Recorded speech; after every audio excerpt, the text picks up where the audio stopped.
있게 예부터 드시면 되겠습니다. 오늘 본문은 유월절을 앞두고 예수님께서 예루살렘에 입성을 하십니다. 오늘의 이 본문의 내용은 예수님께서 예루살렘에 입성하실 때에 일어난 일이거든요. 예수님은 자신의 죽음을 눈앞에 두고 성경의 예언대로 어린 나귀를 타고 이 예루살렘에 입성을 하시는 거예요. 그 입성하시는 그 과정의 길들이 있습니다. 무지한 제자들은 그때 당시까지도 이것이 무엇을 의미하는지를 잘 몰랐어요. 예수님의 입성 과정이. 이스라엘은 지금도 이제 요 사순절 기간이 되고 요 이제 때가 되면 예수님이 걸어가셨던 그 길을 지금도 걷는다 그래요. 종려나무를 흔들고 들고 그 나귀를 끌고 따라가는 그 길. 저희가 이스라엘에 갔을 때 한번 그 길을 걸어봤거든요. 그 길을 걸어가는 그 길을 예수님의 어떤 죽으심과 부활 사건 이후에야 예수님이 왜 그 길을 걸어가셨는지, 그리고 왜 예수님이 그렇게 하셨는지를 비로소 이 제자들도 예수님을 3년간이나 쫓아다니고 배웠던, 그렇게 예수님의 말씀을 통해 예수님이 무엇을 위해서 내가 이 땅에 왜 왔는지를 말씀하셨지만 잘 모르고 있다가 비로소야 이 성경의 말씀들이 성취된 것이라는 것을 그때서야 알게 됩니다. 예수님이 입성하신 그때 사람들이 어떻게 했습니까? 예수님을 맞이하면서 환호했어요. 종려나무 가지를 흔들며 말입니다. 이게 호산나 찬송하리로다. 주의 이름으로 오시는 이 곧 이스라엘의 왕이시여. 사람들이 얼마나 대대적으로 환호합니까? 백성들이 이렇게 한 이유에 대해서 요한복음 12장 17절과 18절에서는 이렇게 얘기하고 있어요. 얼마나 많은 사람들이 종려나무 가지를 흔들면서 예수님이 입성하시는 그 과정에 목 놓아 소리치면서 환영하고 있죠. 호산나가 무슨 뜻입니까? 주여 우리를 구원하소서라는 거예요. 호산나 호산나 하고 우리가 노래하니까 하나님께 영광 돌리는 어떤 찬양의 의미, 물론 우리를 구원하여 달라는 간절한 바람이 담겨있는 얘기들이에요. 그들이 이렇게 한 이유가 있습니다. 이유가 무엇입니까? 우리 12장 17절 18절입니다. 제가 읽어볼게요. 나사로를 무덤에서 불러내어 죽은 자 가운데서 살리실 때에 함께 있던 무리가 증언한지라. 이에 무리가 예수를 맞음은 이 표적 행하심을 들었음이라라. 종려나무 가지를 심하게 흔들면서 대대적으로 환영했던 많은 사람들이, 군중들이 모여서 환영했던 이유가 무엇이라고 얘기하고 있습니까?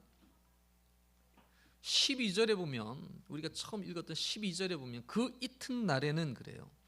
바로 직전에 일어난 날이 뭐예요? 바로 직전에 무슨 일이 일어났는데 바로 그 다음 날이란 얘기거든요. 그 이튿날이란 얘기거든요.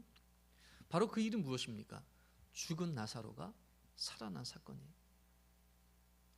여러분, 사람들은 흥분하기 시작했어요. 죽은 사람이 살아난 거예요. 예수님이 죽어있던, 냄새가 풀풀 나던 나사로가 죽어 있었는데 그 나사로를 살리신 거예요. 백성들이 이 예수님을 열광적으로 맞이한 이유가 무엇이에요? 예수님의 표적을 보았기 때문입니다. 죽은 사람이 나타나는, 살아나는 놀라운 기적을 체험을 한 거예요. 나사로의 부활이에요. 죽은 나사로가 살아난 것입니다. 이것을 현장에서 목격했던 사람들을 통해서 나사로를 살리신 예수님에 대한 소식이 예루살렘까지 전해진 것입니다.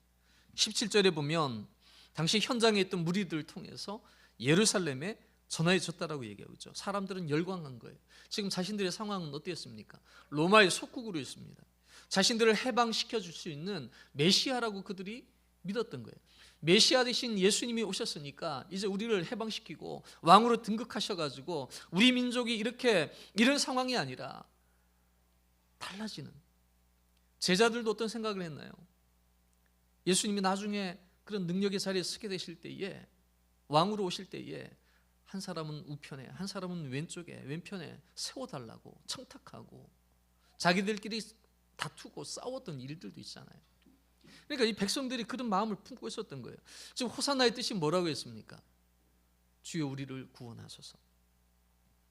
사실 이들이 외쳤던 이 구원의 의미는 무슨 구원의 의미입니까? 예수님께서 원하시고 예수님께서 이 세상에 오셨던 그 구원의 의미와는 뭔가 좀 다른 의미 같지 않습니까? 정치적인 부분에서 자신들이 바라고 원하던 그것들을 성취하는 도구로 예수님을 이용하고자 하는 거예요. 그들이 예수님에 대한 기대가 얼마나 컸을까요? 그 기대는 하나님이 원하시는 기대가 아니었어요. 자신의 기대예요. 자신이 원하는 바가 있어요. 근데 그 기대가 바로 깨어지게 됩니다.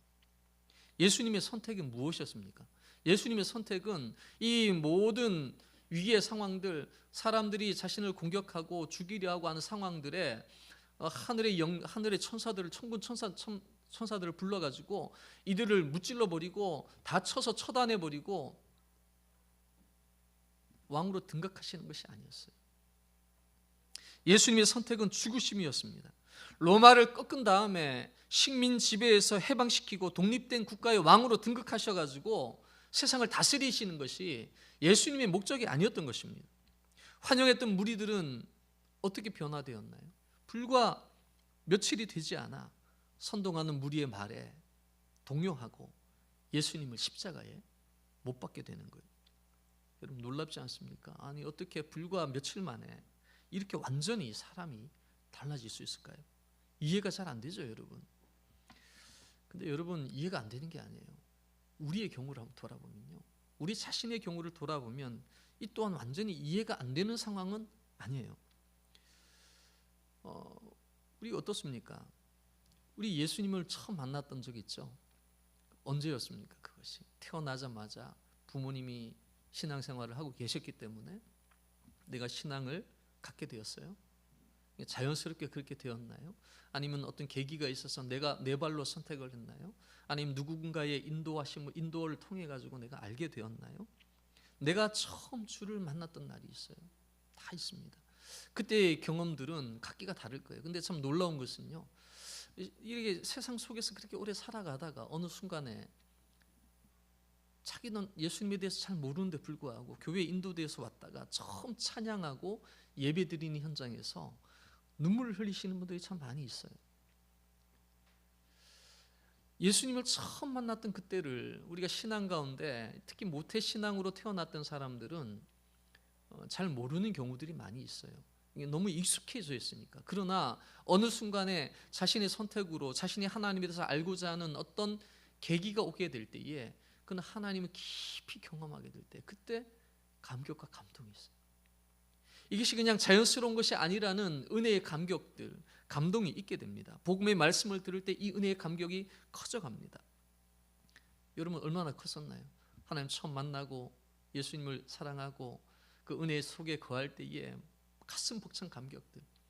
그때 여러분 이런 상황을 경험하는 사람들이 많아요. 바깥에 나갔는데 그렇게 큰 감격과 은혜 속에 있다가 문 밖을 탁 나갔는데 세상이 달라 보이는 거예요. 우울한 흑빛이었거든요. 너무 우울했거든요. 힘들었거든요. 그런데 그 세상이 환하게 바뀌어져 있는 거예요. 세상이 바뀐 것이 아니었어요. 내가 바뀌어진 것이었어요. 은혜로 말미암아 내 보는 눈이 바뀌어지고 상황을 이해하고 해석하는 것들이 달라진 거예요. 우리 믿음은 해석입니다. 해석을 다르게 해요. 내 눈과 내 귀가 달라진 거예요. 예전에는 똑같은 얘기 들으면 흥분했는데 이제는 그 얘기 들어도 흥분이 안 돼요. 보아도 다르게 보여요. 감사하게 되고 소망을 품게 되고 은혜와 기쁨과 감사와 감격이 있게 되는 감격이. 여러분, 근데 여러분 놀라운 것은요. 왜 놀랍다고 하니까 그 성도로 은혜의 감격을 체험했는데 그 감격이 오래 지속되지가 않는다는 거예요. 오래 가지가 않아요. 다 좋아질 줄 알았는데 내 생각처럼 될 줄 알았는데 잘 안 되는 거예요. 우리가 요즘은 한국에 보면 이제 부흥회라는 것들이 많이 하지 않지만 과거에는 부흥회를 했어요. 그러면은 한 3일 4일 동안 새벽, 오전, 저녁 수시로 해가지고 말씀을 듣고 기도하고 하는데 참 은혜가 있었어요. 그 부흥회를 통해서 큰 은혜를 받는데 또 놀라운 것은 무엇입니까? 오래 가지 않는다는 거예요. 오래 가지 않아요. 수련회 하잖아요. 여러분 수련회 했죠? 제가 저번에 말씀드렸잖아요. 제가 중학교 때, 고등학교 때 이럴 때는만 해도 수련회는 기본적으로 3박 4일이었는데 어느 순간에 2박 3일로 줄고 1박 2일로 줄고 그냥 숙박하지 않고 그냥 당일로 하는 그런 수련회도 생기고 이제 참 많이 바뀌었어요. 우리가 3박 4일로 갔다가 하루를 늘렸다 그랬죠. 막 데모해가지고 하루 더 하자 그래가지고 그 자리에서 정말 하루 더 늘려서 4박 5일로 늘어났던 적도 있고 정말 그런 은혜가 있어요. 근데 그 수련회에 참석하고 돌아오면 달라져요. 정말 변화가 있어요. 하나님 안에 은혜를 깊이 체험하면 정말 변화들이 있거든요. 근데 놀라운 것은 또 무엇입니까? 지속이 잘 안 돼요. 계속 지속이 되지 않는 거. 근데 이것도 이해가 됩니다. 왜 그런지 아십니까?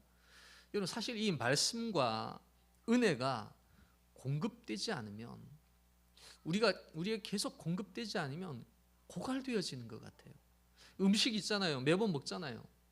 어제도 많이 먹었잖아요, 여러분. 저녁에 많이 먹었을 거 아니에요. 근데 오늘 배가 고파요, 안 고파요?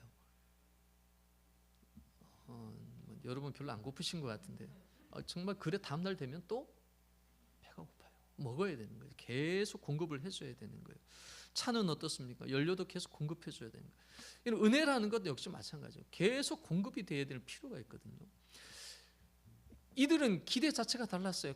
너무나 흥분했어요. 예수님이 오신 거에 대해서 사실에 대해서 자신들을 위해서 어떤 일을 행하실 거에 대해 기대가 있었어요. 그 기대가 무너져낸 거예요. 하루가 지나고 이틀이 지나가는데 예수님이 행하시는 모든 일들 보니까 내 생각대로 가시지 않아요. 가가지고 막 정치적인 어떤 일을 사람들을 모으고 군중들 앞에서 선동하고 해서 정말 로마에 대적하고 로마의 적군들을 정말 하늘의 천군 천사들을 불러가지고 막 해결하시는 과정이 아니라 제자들 불러 모아놓고 나 죽을 거다. 나 죽은 다음에 너도 이렇게 세라. 세족식하고 발을 닦아주고 종들이 하는 일인데요. 발을 닦아주고 섬김의 본을 보이시고 잡혀가실 때는 어땠어요? 베드로가 칼을 들어가지고 병조들 귀를 자르고 막 싸우려고 할 때에 하지 말라 그러고 내가 가야 될 길이 무엇인지 그 길을 묵묵히 걸어가시는 거예요. 온갖 모독들 다 당했죠. 침뱉음을 당하고 때림, 매맞음, 채찍질, 갖은 모독을 다 당함에도 불구하고 그 길을 묵묵히 끝까지 걸어가신 거예요. 이유가 있습니다. 그 이유는 무엇입니까? 사랑입니다. 사랑하기 때문에. 하나님이 나 사랑하지 않는 것 같은데요, 이런 생각하시는 분들도 있어요. 왜냐하면 내가 지금 걷고 있는 길이 하나님이 사랑하신다면 나를 이렇게 방치하거나 나를 내버려두면 안 된다는 거거든요. 하나님 적극적으로 개입하셔가지고 내가 하나님의 자녀인데 그래도 이 길을 이렇게 걸게 하면 안 되고 이걸 바른 길로 세워주시고 뭔가 왜곡되고 잘못된 거 있으면 고쳐가지고 내가 이 길을 잘 걸어갈 수 있도록 해주셔야 되는데 아니라는 거거든요. 그러니까 속상하죠. 답답하죠. 분노가 일어나는 거예요. 다 좋아질 줄 알았어요. 내 생각처럼 안 되는 거예요. 하나님이 계획하시는 일들, 왜 하나님은 왜 이렇게 나를 방치하십니까? 왜 내버려둡니까? 왜 자꾸 나를 고갈되게 만듭니까? 책임져 주셔야 되지 않겠습니까? 그 책임이라는 것은 무엇입니까? 어떻게 책임져 달라는 건가요? 내가 의도하는 대로, 내가 생각하는 대로, 내가 계획하는 대로 되어주기를 원하는. 하나님의 계획은 그게 아니었거든요. 예수 그리스도의 계획은 그것이 아니었어요. 그럼 누가 더 잘할까요?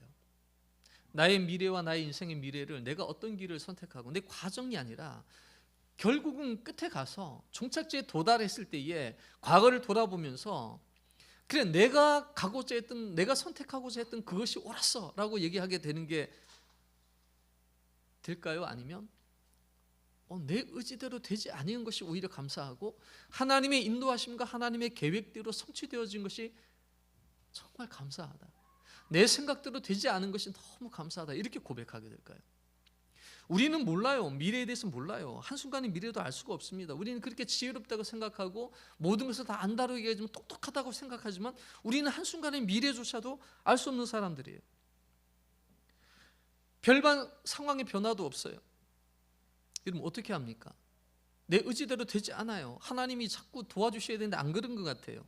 더 간절히 기도하면서 오히려 이런 상황 속에 하나님의 도우심을 구하고 또한 감사하기도 하고 그렇게 합니까? 믿음이 성장합니까? 아니면 믿음이 여러분 흔들립니까? 원망합니까? 불평이 나옵니까? 여러분 어떻게 됩니까? 이스라엘 백성들은 배신을 느낀 거예요. 배신감을 느낀 거예요.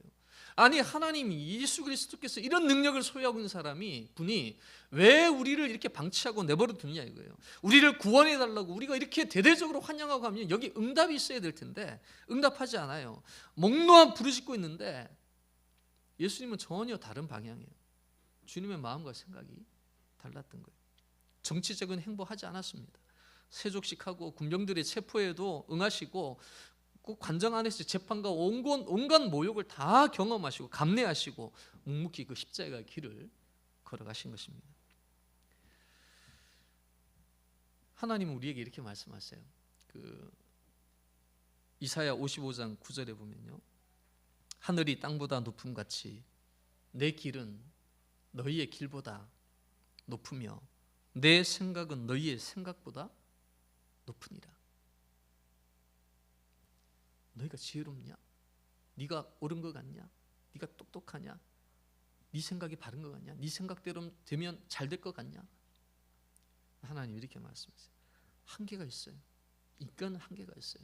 내가 모든 것을 다 안다고 생각하고 내가 이런 생각하고 있는 건 내가 계획하는 거 다 성취되면 나는 참 행복할 거라고 생각하지만 그 결말은 하나님께 있는 거예요. 결국은 결말은 결국 하나님께 있는 거예요.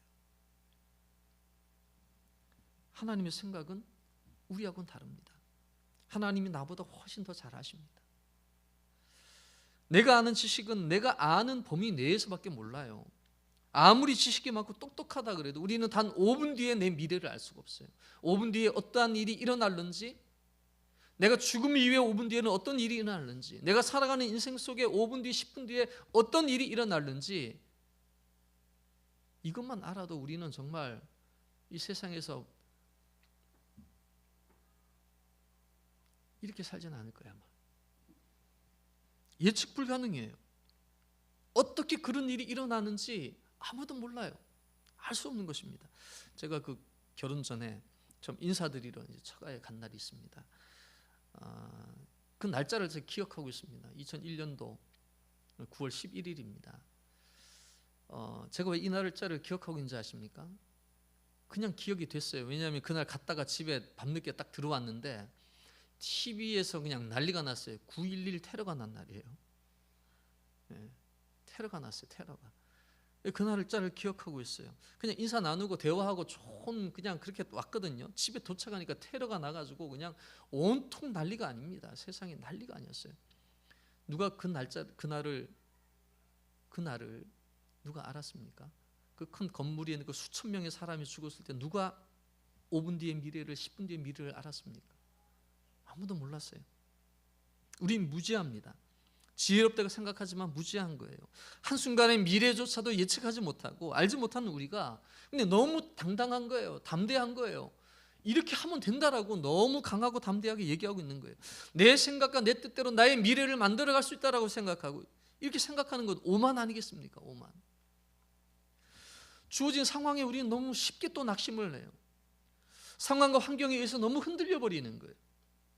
며칠 전에 우리 누구하고 대화했는지 우리 아이들하고 얘기를 하면서 이런 얘기 나눈 적이 있습니다. 언제나 우리에게 주어진 상황과 환경은 요동친다. 그때마다 낙심하고 포기하고 원망하겠느냐. 이것은 우리의 선택이 아니다. 우리의 선택이 아니다. 언제나 보면 길이 있다. 시험을 당할 때 하나님 피할 길을 내시잖아요. 피할 길이 있는 것처럼 언제나 이것이 종료되는 시점이 아니라 또 다른 내가 경험해보지 못한 새로운 일들, 내가 새로운 것들을 알게 되는 계기, 또 하나님이 예비해 놓으신 그 길들을 보게 되는 계기가 될 거라는 거거든요. 헤쳐나갈 길이 분명히 있잖아요. 우리가 이제 인생을 살아오면서 그런 과정들이 있었잖아요. 이제 여기가 절망적이고 끝이구나. 근데 여러분 거기서 끝났나요? 또 헤쳐나오고 또 새로운 길들을 만들어 나가고 안 될 것 같았는데 기적 같은 일들로 이루어지는 하나님의 은혜를 보게 되었잖아요. 성경은 우리를 통해서 이렇게 얘기합니다. 우리가 알거니와 하나님을 사랑하는 자, 곧 그 뜻대로 부르심을 입은 자들에게는 모든 것이 합력하여 선을 이루느니라. 이건 참 은혜가 되지 않아요? 모든 것이 합력해서 선을 이루는 것. 누구의? 하나님을 사랑하는 자, 곧 그 뜻대로 부르심을 입은 자. 여러분 부르심을 받았습니까? 이 자리에 있는 것 부르심 받은 자들이에요. 그럼 그는 누구입니까? 하나님을 사랑하는 자예요. 그리고 사랑을 받는 자예요. 그리고 그에게는 어떻게 한다고요? 모든 것이 합력해서 선을 이루게 하십니다. 그래서 우리는 어떤 일어나는 어떤 작은 일들에 쉽게 요동하지 않는 거예요. 어떡하지? 어떡하지가 아니라 감사할 수 있게 되는 거예요. 쉽게 흔들리지 않아요. 합력하여 선을 이루시는 하나님. 잠시 잠깐 방황할 수도 있습니다. 잠시 잠깐 그것들이 갑자기 그런 일들을 경험할 때 의심이 들기도 하고 회의에 빠질 때도 있고 흔들릴 때도 있을 수 있습니다. 그러나 그것은 우리의 것이 아닙니다. 오히려 좀 더 빨리 방황하고 자리를 찾아오는 게 나아요. 여러분 그 사춘기의 방황을 20대 중반이 되고 30대 중반에 경험하면 어떻게 될까요? 미리 경험하는 게 낫겠죠. 그렇죠? 미리 그 힘든 과정이 있어도 미리 겪고 나면, 제가 과거에 그런 얘기들 많이 나눴잖아요. 너무 막 그냥 극한의 어떤 고통과 힘든 일들을 막 겪고 나니까 나중에 웬만한 일들은 맷집이 생겨가지고 버텨내고 이겨낼 수 있고, 두렵지가 않은 게, 어떤 일들도 두렵지 않은 좀 강하고 담대한 용사가 되어져가는, 만들어져가는 우리 나의 모습들을 보게 되는 거예요. 그러니까 너무 늦게 오는 것보다 차라리 올 바에 안 오고 지나가면 좋겠죠. 근데 여러분 있어야 한다면, 있을 거라면 미리 오고 지나가는 게 낫다는 거예요. 그래서 세상에서도 이와 비슷한 얘기 하잖아요. 인생만사, 세옹지마. 세옹의 말, 변두리에는, 변두리 세자에다 세옹, 옹, 이게 좀 나이 든 노인을 얘기하는 거예요. 변두리에는 어떤 노인의 말이요, 언어 말고 말. 이게 얘기 아시잖아요, 그렇죠? 정말 뭐 가정에 아시겠지만은 얘기하면 말이 한 마리 있었어요. 오랑캐 키우던 말이 고삐를 끊고 오랑캐 땅으로 도망을 가버렸어요. 근데 사람들이 와가지고 위로합니다. 그랬더니 그렇게 놀라지도 않고 안타까워하지 않고 태연하게만, 별일 아니에요. 이것이 때론 또 다시 복이 될 수 있겠죠. 누가 알겠어? 몇 달이 지난 다음에 이 도망갔던 말이 또 말 한 마리를, 준말을 그냥 데리고 옵니다. 그랬더니 사람들이 축하합니다. 글쎄요, 또 이것이 또 어떻게 될지 어떻게 합니까? 나쁜 일이 될지 좋은 일이 될지 어떻게 알겠습니까? 그랬더니 또 지가 나왔더니 이 노인의 아들이 말 타기를 좋아하는데 그 말을 타다가 다리가 부러져 버렸어요. 다리를 잘 못 쓰게 됐어요. 뭐 절름발이가 된 거죠. 이 사람들이 또 얘기합니다. 혀를 끌끌 차면서 위로합니다. 걱정 마시오. 이것이 또 어떻게 복이 될지 어떻게 합니까? 그 다음에 어떤 일이 일어났어요. 북속 오랑캐가 쳐들어와가지고 마을의 모든 젊은이들이 다 그냥 전쟁터 끌어가가지고 10명 가운데 9명은 다 죽어버린 거예요. 이 아들은 다리가 불편함으로 말미암아 살 수가 있었죠. 이런 일들로 말미암아, 이런 것으로 말미암아, 이게 인생만사 세옹지마라는 말이 있잖아요. 화가 복으로 복이 화가 될 수도 있는 거고. 그러니까 우리가 주어진 상황에, 이것은 그냥 이런 이야기지만 단순히 그런 차원이 아니라 하나님이 말씀하시는 건 뭐예요? 모든 것이 합력해서 어떻게 한다고요? 하나님을 사랑하는 자, 그 뜻대로 부르심을 입은 자들에게는 합력하여 선을 이루게 하신다. 이 얘기 들으면 누가 떠오릅니까? 요셉입니다. 지난 수요일에도 함께 나눴지만 가족의 버림을 받았어요. 죽음의 위협에 처해지기도 하고 결국 가족에게 인신매매 당한 거예요. 형들이 자신을 돈 받고 팔아버린 거예요. 근데 마지막에 그를 죽이려고 팔았던 그 형제들에게 요셉이 어떻게 고백을 합니까? 그는 애굽의 총리 대신이 되어 있어요. 총리가 되어 있었어요. 50장 20절입니다. 당신들은 나를 해하려 하였으나 하나님은 그것을 선으로 바꾸사 오늘과 같이 많은 사람들의 생명을 구원하게 하시려 하셨나니. 당신들은 나를 해하려고 했지만 그 상황을 하나님은 선으로 바꾸셨다는 거예요. 왜? 목적이 있었어요. 오늘과 같이 많은 사람들의 생명을 구원하게 하고자. 만약에 애굽의 총리 대신이 되었지 않았으면 이스라엘의 많은 사람들은 죽었을 거예요. 그 기근이 왔을 때 다 죽게 되었을 거예요. 근데 하나님은 이 백성들의 생명을 구원하게 하시는 도구로 사용을 하신 거예요. 하나님은 사랑이시라. 내가 알지 못하는 그때에도, 내가 미처 사랑하지 못한 그때에도 나를 잊지 않으시고 품으시고 안아주시는 하나님. 하나님의 나를 사랑하신다는 그 사실을 어느 순간에 깨닫게 될 때에 우리는 그 은혜에 감격하게 되고 주체할 수 없는 눈물이 흐르게 됩니다. 알지 못하는 그때에, 나는 알지 못하는 그때에 하나님이 일하고 계시다는 것, 이 사실을 믿을 수 있기를 바랍니다. 단지 우리가 못 알아챌 뿐이에요. 부모님의 사랑을, 그 실체를 보았습니까? 부모님의 사랑이 뭔가요? 딱 얘기하면 뭐라고 볼 수 있을까요? 막상 설명하라 그러면 뭐지? 나의 용돈을 많이 주세요? 아니면 나를 위해서 밥을 해주셔서 그래요? 단지 그것이에요. 부모님 사랑의 실체는 뭐냐면 그걸 확인하기 위한 아주 좋은 게 있어요. 부모님 나를 사랑하셨구나. 그것은 뭐냐면 바로 지금 현재 여러분들의 모습이에요. 거저된 게 아니거든요. 그냥 된 게 아니거든요.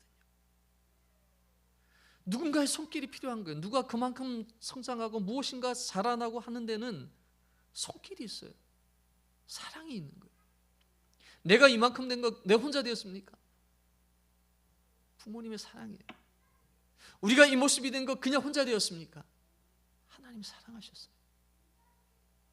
나는 내 의지대로 내가 잘해서 된지 알았어요. 근데 그것이 아니라는 걸 알게 돼요. 그리스도의 고난과 죽으심이 헛되지 않게 돼요. 이 세상의 이스라엘 백성들은 그렇게 단 며칠 만에, 몇 시간도 지나지 않아서 자신들이 원했던 대로 되지 않았다고 해가지고 변심하고 변개하고 원망하고 죽이고 함께 동참하는 그런 사람으로 사람들이 되었지만 우리는 알아야 합니다. 내가 누구인지, 하나님이 어떠한 분이신지, 나를 위해서 무엇을 행하셨는지 우리는 다 알고 있잖아요. 이미 알고 있는 사람들이잖아요. 우리가 그 사랑을 깊이 알기 어려울 때 부모된 우리, 자녀를 사랑하는 그 마음으로 하나님을 사랑해보고, 자녀들은 부모님에 대한 마음들, 정말 사랑하는 사람들의 그 마음을 통해서 하나님의 마음을 조금이라도 이해해 볼 수 있기를 바랍니다. 어떻게 해야지 헛되지 않게 할 수 있나요? 어떻게 해야지 하나님의 사랑이 헛되지 않게 할 수 있는 건가요? 그것은 하나님을 더욱 사랑하는 거예요. 그리고 나에게 허락된 사람들, 나의 가족들, 나의 이웃들 더 많이 사랑하는 거예요. 하나님의 자녀답게 살아가는 것입니다. 참된 믿음으로 세워져서 하나님을 의지하며 살아가는 것입니다. 지금 좀 혼란이 있더라도 믿음으로, 입술로 먼저 고백할 수 있어야 돼요. 아직 내 마음이 아직 아닌데요가 아니에요. 일단 입술의 고백을 먼저 하십시오. 마음도 바꿔져요. 우리가 알잖아요. 늘 입 밖으로 나오는 게 사실은 전부는 아니에요. 어떤 때는 막 화가 나면 내가 원치 않는 얘기가 나올 수 있잖아요. 근데 그건 진짜 내가 원하는 얘기 아니거든요. 그러나 하나님의 입술의 고백들 정말 중요합니다. 로마서 10장 9절, 내가 만일 내 입으로 예수를 주로 시인하며 또 하나님께서 그를 죽은 자 가운데서 살리신 것을 내 마음에 믿으면 구원을 받으리라. 사람이 마음으로 믿어 의에 이르고 입으로 시인하여 구원에 이르느니라. 여러분, 우리는 이스라엘 백성이 아닙니다. 우리는 하나님의 사랑과 그 은혜를 다 알고 있는 자들이에요. 지금 내 눈앞에 있는 상황과 환경에 요동하는 사람들이 아니에요. 하나님이, 예수님이 이 땅에 오셔서 행하신 그 놀라운 일들에 왜 그렇게 하셨는지 우리는 알고 있는 자들입니다. 인생의 길은 아는 이에게 물어봐야 합니다. 우리는 다 살지 않았어요. 잘 모를 수밖에 없어요. 하나님께 맡기는 방법이 최고의 길입니다. 제가 그 이야기 하나를 하고 오늘 말씀을 좀 맺으려고 하는데요. 한파의 폭설이 내리는 어느 날 미국 대륙을 가로지는 기차가 있었습니다. 갓난아기를 업은 아기 엄마 한 사람이 타고 있었는데 한밤중에 그 추운 날 기차가 잠깐 어디 가다가 이게 정거장 같은데, 이게 역 같은데 잠깐 섰어요. 엄마가 자다가 갑자기 일어나고 보니까 역전이에요. 옆에 있는 남자에게 급하게 물었습니다. 기차가 출발할까 봐. 여기가 무슨 역이 맞나요? 이게 남자가 대답을 했습니다. 예, 맞아요. 여자가 아이를 업고 내렸습니다. 한참을 가다가 기차가 섰어요. 근데 나오는 소리를 들어보니까 아까 자신이 얘기했던 그 역인 거예요. 남자가 깜짝 놀랐습니다. 아까 그 역은 어디냐고 제가 역무원에게 물어봤어요. 그랬더니 기차에 잠깐 문제가 있어가지고 가다가 사람들이 이용하지 않는 임시거기에 잠시 정차했다가 출발했노라고 얘기를 했습니다. 남자가 깜짝 놀랐습니다. 역무원에게 얘기합니다. 거기에 아기 엄마와 아이가 내렸어요. 빨리 어떻게 해봐라. 근데 갈 수 있는 길이 별로 없어요. 폭설에다가 차량이 이동도 안 되고 가려면은 정말 시간도 오래 걸리고, 알겠다고 여기저기 무전을 쳐가지고 빨리 연결을 했습니다. 남자가 이제 호텔로 돌아왔습니다. 늘 계속 걱정이 되는 거예요. 그 하루가 지난 다음 날 아침 조간 신문에 기사가 실렸습니다. 어린 갓난아기를 가슴에 품고 간이역에서 얼어 죽은 여인에 대한 기사였습니다. 이 여인이 물어보았을 때 실수가 있었어요. 무엇입니까? 아는 사람에게 물어야 되는데 잘 모르는 사람에게 물어본 거예요. 남자의 실수도 있었습니다. 남자의 실수는 무엇입니까? 자신이 잘 모르는데 자신은 알고 있다라고 생각하고 이야기를 해준 거였어요. 우리의 인생의 길, 우리의 삶의 길은 아무도 몰라요. 하나님은 성경을 통해서, 말씀을 통해서 우리에게 말씀해 주고 계세요. 근데 우리가 이 세상을 살아가면서 헛된 지식과 잘못된 것들이 진리인 줄 알고 잘못 그 길을 듣고 그 이야기를 듣고 쫓아가는 경우들이 왕왕 있습니다. 그 결국은 무엇입니까? 사망입니다. 사망. 생명의 길을 선택하고 하나님이 기뻐하시는 그 길을 선택하고 소망하며 살아갈 때에 정말 합력해서 선을 이루게 하시고 선으로 바꾸시는 하나님, 어떤 상황에 어떤 일들조차도 선으로 바꾸셔서 나의 인생을 붙드시고 이끌어 가시고 내 인생의 처음부터 끝까지 모두를 알고 계신 그 하나님 앞에 의탁하고 나아가는 것입니다. 주님이 오셨습니다. 호산나, 송축하리로다, 찬양하리로다. 주여 나를 구원하소서. 구원하소서에서 그친 것이 아니라 그 구원으로 인해서 하나님을 찬송하게 되는, 찬양으로 내 삶이 변화되어지게 되는, 호산나 찬송하리로다, 찬송하게 되어지는, 내 목적과 내 생각이 이루어지는 것으로 찬송하는 것이 아니라 하나님이 기뻐하시는 그 일에 내가 함께 설 수 있는 것으로 말미암아 하나님이 나로 인해서 새롭게 펼쳐나가실 그 일을 기대하는 마음으로 하나님을 기대하고 소망하며 찬송하며 살아가시는 모든 성도님들 되시기를 간절히 축원합니다. 이 시간에 함께 기도하겠습니다.